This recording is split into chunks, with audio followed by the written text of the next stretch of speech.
Hey guys, I'm Addison, and I'm going to be talking about my T-box, testosterone, intramuscular versus sub-Q, and all those good things. When you first start testosterone, your doctor will talk to you about how to keep it, how to treat it nicely, and all those good things, like keeping it at room temperature, not putting it in your car, keeping it in your car, keeping it away from extreme temperatures, like don't put it in the fridge, don't boil it.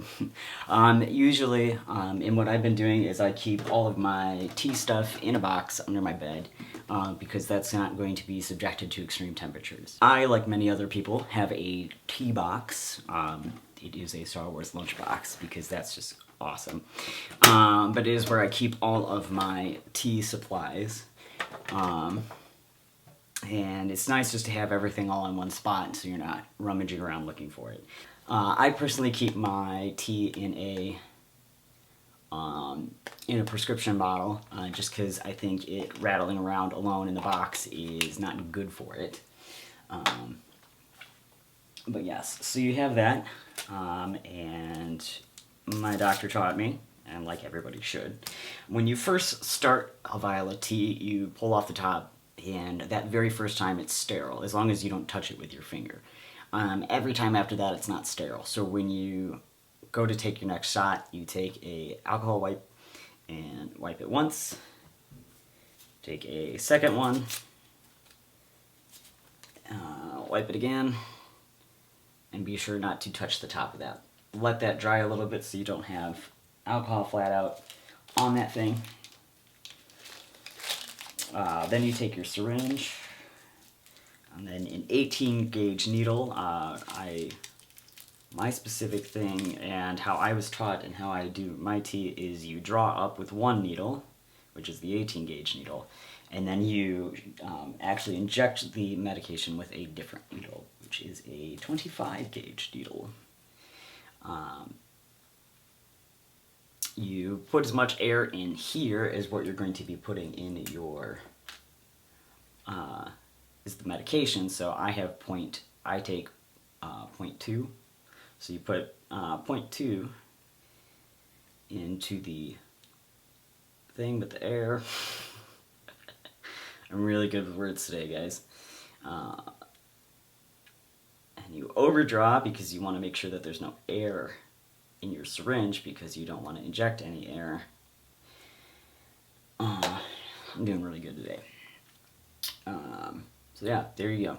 You want to then draw back a little bit because there is a little bit of medication that's going to be stuck there in the needle. And when you change out needles, you don't want to lose medication. So you draw back and then you'll see a bubble forming this way.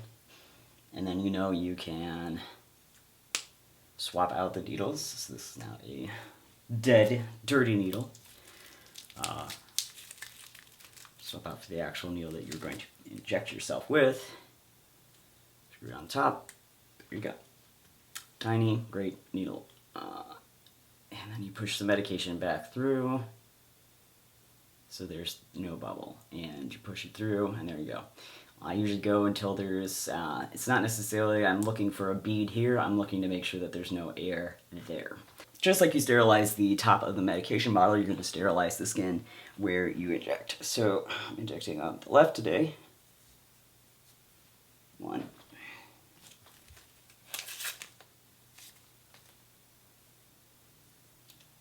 2.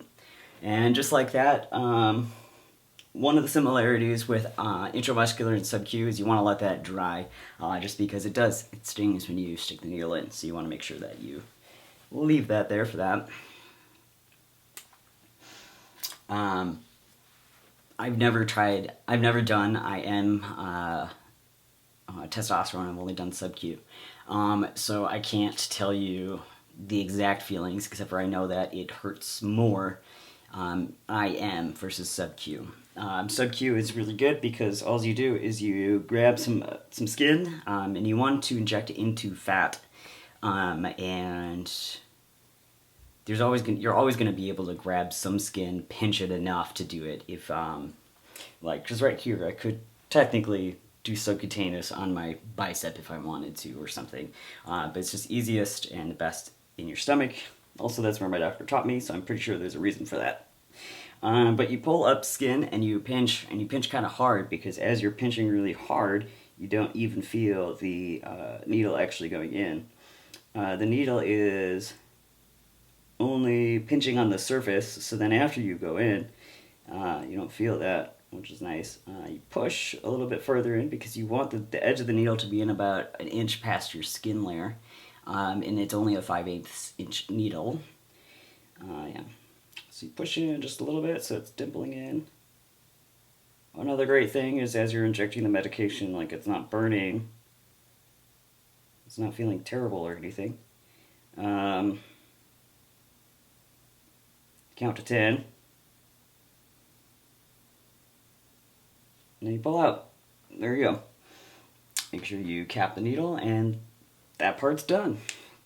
You then put a band-aid over it, and that's that. But yeah, either two things will happen. A tiny bead of testosterone will come back out, or a tiny bead of blood will come out. Either one is alright, because it is only just a little bit of the medication that's not going back. Or, if it's a little bit of blood, that's blood happens.